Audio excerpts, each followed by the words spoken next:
ভাই, পৃথিবীতে 3 ধরনের লোক। সবার সামনে মেয়েদের খারাপ কথা বললে কেউ কিচ্ছু বলে না। 1, বাস কন্ডাক্টর, আপা আপনারটা দেখি। 2, ফুচকাওয়ালা, আপা আরো দিব।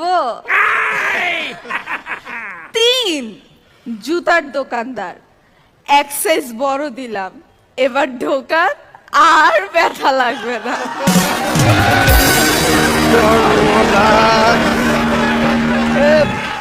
সলিড।